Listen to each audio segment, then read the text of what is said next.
Hello everybody and welcome to What Is To Be, test episode 4. Looking at some of the feedback I have received from previous episode, one was to try my hand at a review type show, so today I'm giving it a shot with the game I've most recently been playing, which I'm able to record, what is Samurai Warriors 4-2. This is actually my first time playing a Samurai Warriors game. I have been a fan of the Dynasty Warriors series for a long time, and I know some of the characters from the Orochi spin-offs, but till now, for some unknown reason, I haven't touched any of the Samurai Warriors games. Quick disclaimer, I may try to pronounce some Japanese names or words as this review goes on, and I will probably do so poorly, if not 100% wrong, so sorry about that. So with that out of the way, let's get on with this review.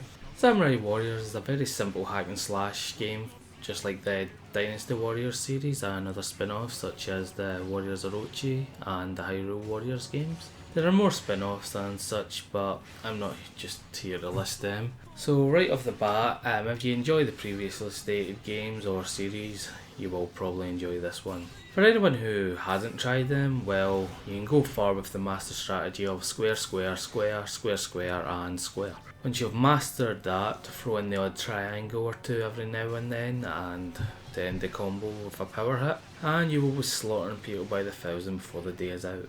The main difference, if I am remembering correctly, as I remember them being different in the latest Orochi 3 remake, though admittedly it has been a while since I played them, is the base triangle attacks. Well, in other games, triangle seems to be a dedicated heavy attack when done by itself, even a heavy combo. But in Samurai Warriors 4-2, triangle is the hyper attack, what are quick dash attacks that cut through the cannon fodder enemies like they aren't even there. They of course do the full reversal and have the hyper combos end with square for a final powerful attack. Don't know how new this is to the series if the other games are also doing it, but this is for use against cannon fodder enemies as you will cut through them. You will however bounce off any officers or a select few shielded enemies, so you need to mix and match between the two combo types. You unleash your special attack with circle, you activate your rage mode with R3, and you activate your super special attack by pressing circle while in rage mode.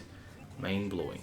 Anyway, other than this, each character has a unique attack with R1. Some boost stats, people with guns tend to shoot them, and you will probably forget about this a lot of the time. I know I do anyway. Mode wise, you get story mode where you will unlock all but 4 characters, obtain most of the best weapons, or at least you're meant to get them as I can't get the damn things to fucking drop. And of course, the most important part, you get the story. Being 4-2 and not 4 instead of playing the main story, you instead play the side stories. You don't play out the story of Date Masamune. Sure, he's there, but the story is focused on his loyal retainer, Katakura Kujiro. You don't play out the story of Oda Nobunaga, you play as this Matsunaga Hishihide guy who just plays, in my mind, as a fucking Dick Dastardly type guy as he tries to end Nobunaga's ambition. And that was of course my attempt at a funny joke, haha. You also have free mode where you can use any character on any level and not just the set ones for that mission, what many of the main characters of the single Kujidai aren't in at all, so you level them up there. The only other playable mode is survival, what is split into 2 sections. You've got survival challenge where you have 4 different challenges. You got the Chamber of Trials where you just kill as many enemies as possible in the time limit and unlock a character.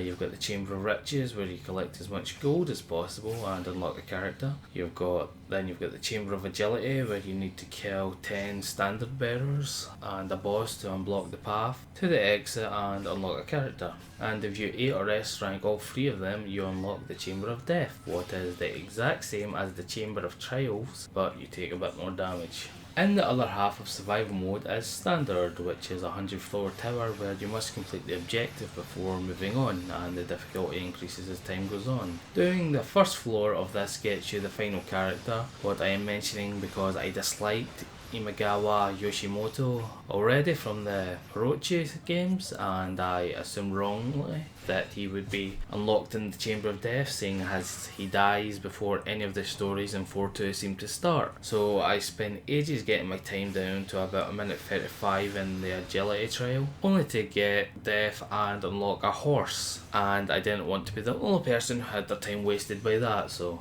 there you go. That all said, as a fan of these type of games, I really enjoyed playing Samurai Warriors 4-2. The side story bit is a tad annoying, but not because it's bad, but because it leaves me wanting more, but I suppose that's my fault for getting 4-2 and not 4. Now is the obvious, if you like these kind of warrior games like me, you will probably like this, but I don't know how much it adds for fans of the Samurai Warriors series. I believe the only new addition character wise is Lee Naomasa, who is the son of Lee Naotora, who I'm guessing has been in the series for a while, or at least since 4, and I think I saw something about new stages, but really that's it.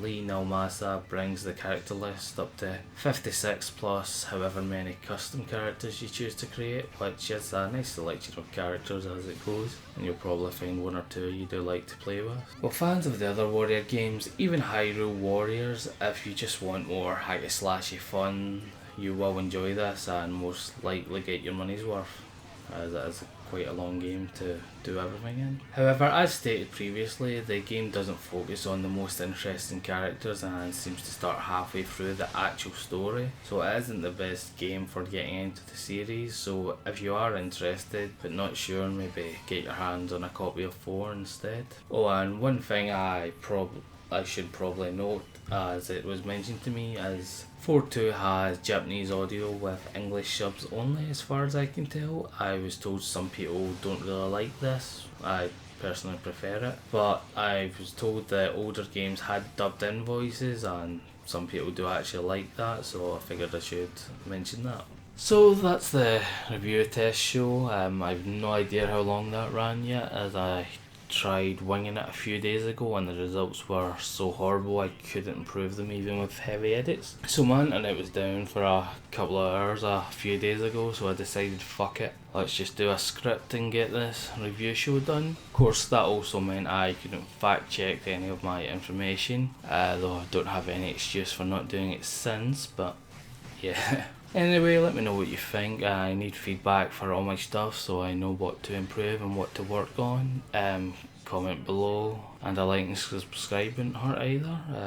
I know there has been a lull in uploads recently, what was caused by me getting a bunch of 3DS games, what I am unable to record, so there should be more coming soon. Still trying to get some guest hosts for the Thursday night combat shows, but I'm not having much luck, so yeah. I doubt anybody has watched this far, but if you have, thanks for watching.